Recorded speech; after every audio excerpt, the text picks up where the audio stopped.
Assalamualaikum warahmatullahi wabarakatuh. Selamat pagi semua. Perkenalkan, nama saya Nur Rahmaka dengan NIM H0220021. Saya mahasiswa dari Universitas Sulawesi Barat, Prodi Pendidikan Matematika. Sebelumnya, video ini dibuat sebagai tugas ulangan tengah semester pada mata kuliah Sejarah Matematika yang diampu oleh Ibu Nur Safitri Amin, SPD MPD.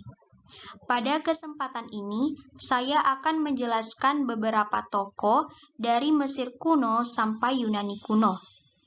Baik, langsung saja kita masuk pada materinya.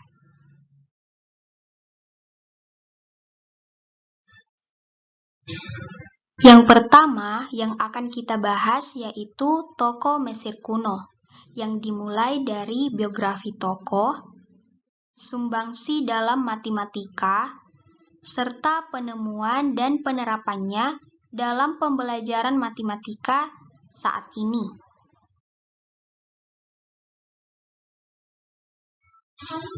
Kita masuk pada tokoh pertama, yaitu Eudoxus.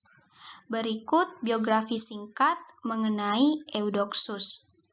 Eudoxus adalah anak dari pasangan Agnes yang lahir pada tahun sekitar 410 sebelum Masehi di salah satu kota kecil di Asia, yaitu Cnidus, yang diperkirakan berada di negara Turki, dan beliau meninggal sekitar tahun 355 sebelum Masehi. Beliau adalah seorang astronom, matematikawan, dan cendekiawan Mesir kuno dan Yunani.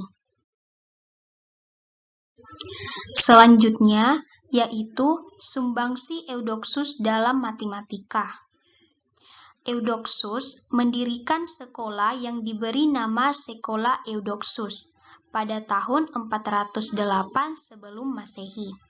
Sekolah ini sangat terkenal dan menampung banyak murid. Sekolah Eudoxus adalah sekolah yang paling terkenal dari semua sekolah yang hebat di Yunani klasik pada saat itu.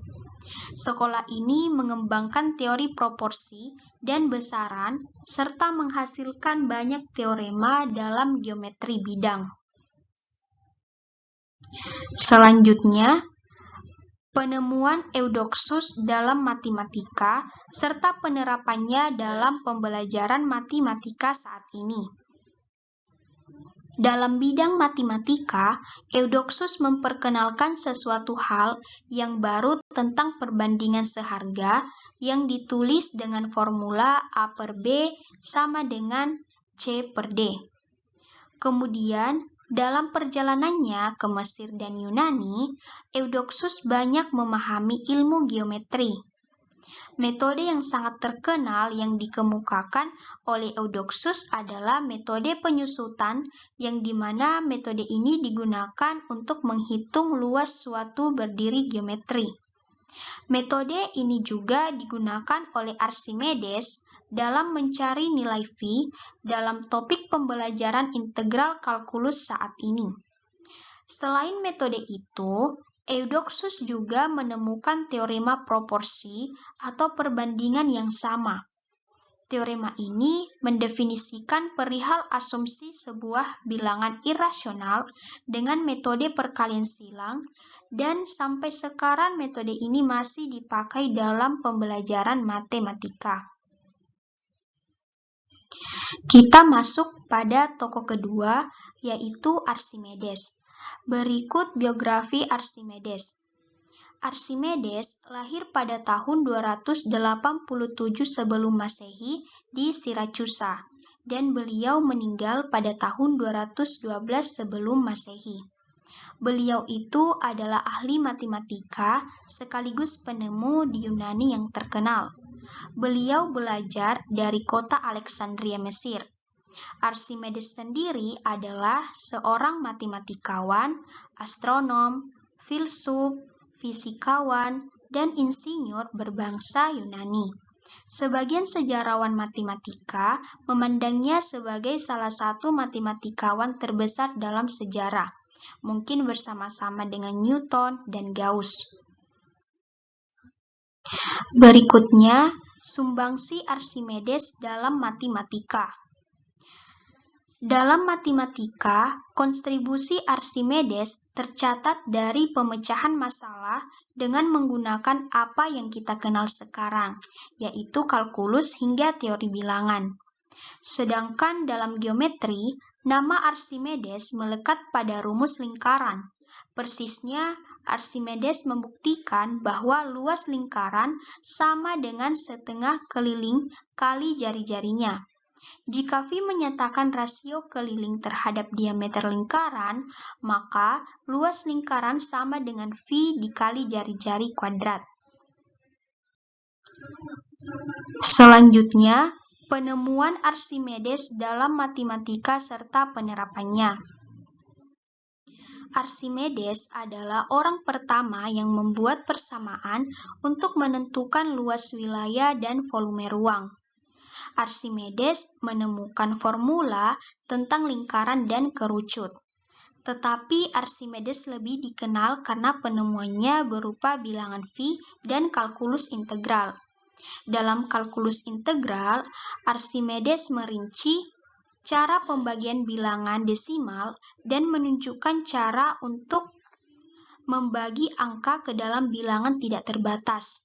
Sedangkan dalam bilangan V adalah bilangan yang didapat dari pembagian keliling lingkaran dengan diameternya yang didefinisikan dengan rumus 22/7 atau 3,14. Dan formula ini masih dipakai sampai sekarang.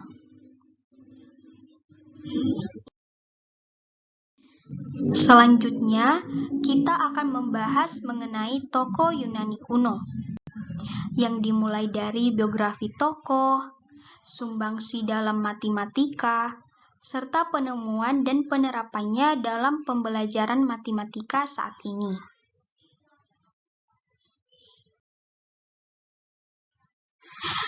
Langsung saja kita masuk pada tokoh pertama, yaitu Pythagoras. Berikut biografi singkat mengenai Pythagoras. Pythagoras lahir pada tahun 570 sebelum Masehi di Pulau Samos, daerah Ionia. Ia adalah anak dari pasangan Menesarchus dan Pythias. Ayahnya itu adalah seorang pedagang yang berasal dari Tire. Pythagoras sendiri adalah seorang matematikawan dan filsuf Yunani yang paling terkenal melalui teoremanya. Beliau juga disebut sebagai bapak bilangan. Beliau memberikan sumbangan yang penting terhadap filsafat dan ajaran keagamaan pada akhir abad ke-6 sebelum Masehi. Kehidupan dan ajarannya tidak begitu jelas akibat banyaknya legenda dan kisah-kisah buatan mengenai dirinya. Beliau meninggal sekitar tahun 475 sebelum Masehi di Delos. Sumbangsi Pythagoras dalam matematika. Pythagoras mendirikan sebuah sekolah bernama De Simicercli atau setengah lingkaran di kota Samos. Sekolah ini banyak memberikan sumbangsi dalam bidang matematika.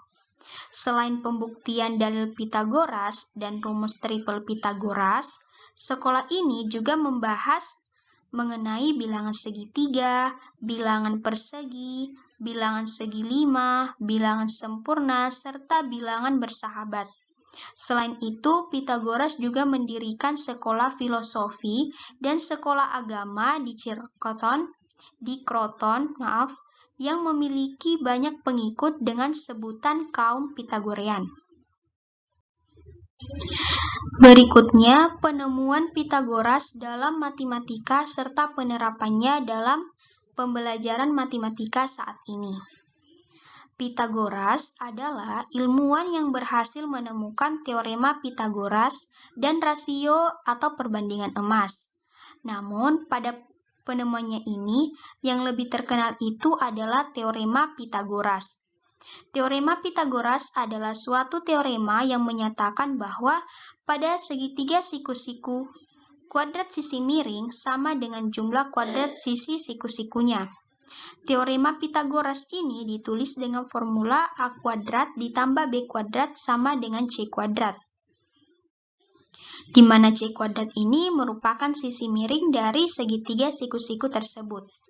Ya, mengenai penerapannya pada masa sekarang, dalam bidang matematika, kita sering menemukan rumus Pythagoras dalam menentukan satu sisi yang belum diketahui pada segitiga siku-siku. Selanjutnya, kita masuk pada tokoh yang kedua, yaitu Thales. Berikut biografi Thales, yaitu Thales lahir pada tahun 624 sebelum Masehi di kota kecil Miletus yang terkenal di pantai barat Asia Kecil, yang sekarang disebut Turki. Beliau meninggal sekitar tahun 547 sebelum Masehi. Thales merupakan perintis matematika dan filsafat Yunani. Beliau adalah filsuf yang mengawali sejarah filsafat barat pada abad ke-6 sebelum Masehi. Thales mendapat gelar Bapak Filsafat karena beliau mencoba menjelaskan dunia dan gejala-gejala di dalamnya tanpa berdasar pada mitos, melainkan rasio manusia. Sebelum Thales, pemikiran Yunani dikuasai dengan cara berpikir mitologis dalam menjelaskan segala sesuatu. Berikutnya, sumbangsi Thales dalam matematika. Thales mendirikan sekolah prademokrasi pertama yang disebut dengan Sekolah Miletus atau Ionia pada abad ke-7 sebelum Masehi. Selain mengajarkan suatu prinsip dasar segala sesuatu dan pandangan jiwa, sekolah ini juga mengajarkan dan mengembangkan mengenai pelajaran geometri terkait 5 teorema Thales yang menggunakan penalaran deduktif. Selanjutnya, penemuan Thales dalam matematika serta penerapannya dalam pembelajaran matematika saat ini.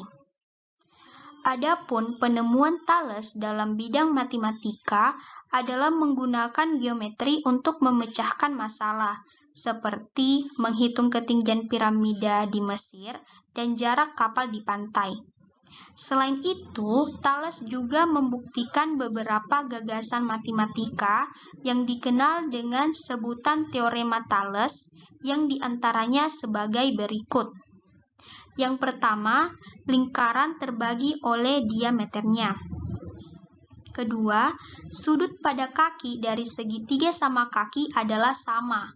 Ketiga, jika ada dua garis lurus yang saling memotong, maka sudut yang berlawanan adalah sama besar. Keempat, jika dua segitiga memiliki dua sudut dan satu sisi yang sama, maka kedua segitiga tersebut identik.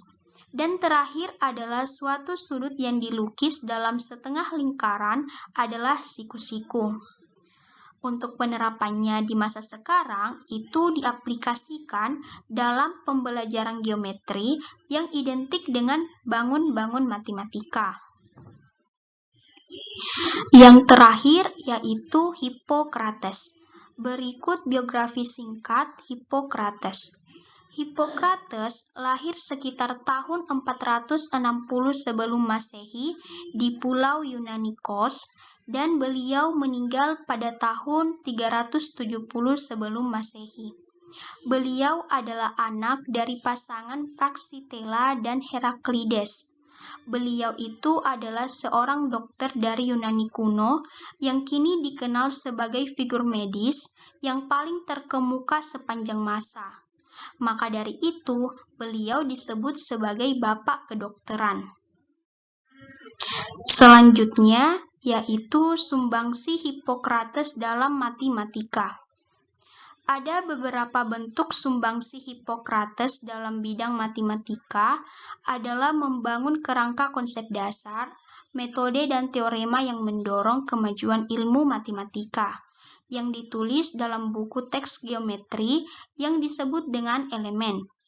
Selain itu, Hippocrates juga menemukan cara mengatasi masalah duplikasi kubus dan teknik reduksi. Yang terakhir adalah penemuan Hippocrates dalam matematika serta penerapannya dalam pembelajaran matematika saat ini.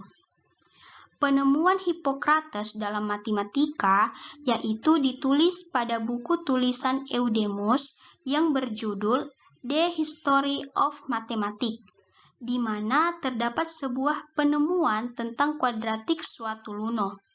Luno sendiri adalah sebuah bangun yang dibatasi oleh dua buah busur lingkaran, tetapi diameter pembentuk lingkaran tersebut berbeda ukurannya.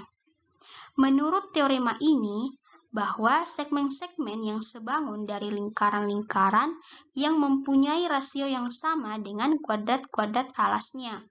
Hippocrates ini mendemonstrasikan teoremanya ini dengan memperlihatkan bahwa luas dua lingkaran adalah berbanding lurus dengan kuadrat diameter-diameternya. Nah, mengenai penerapannya di masa sekarang adalah di mana teorema Hippocrates ini menghasilkan rumus dalam menentukan luas bangunan yang berbentuk lingkaran yang sampai saat ini masih dipakai. Baiklah, itulah tadi beberapa tokoh dari Mesir kuno sampai Yunani kuno yang sempat saya jelaskan. Kurang lebihnya mohon dimaafkan. Saya ucapkan terima kasih dan saya akhiri dengan ucapan wassalamualaikum warahmatullahi wabarakatuh.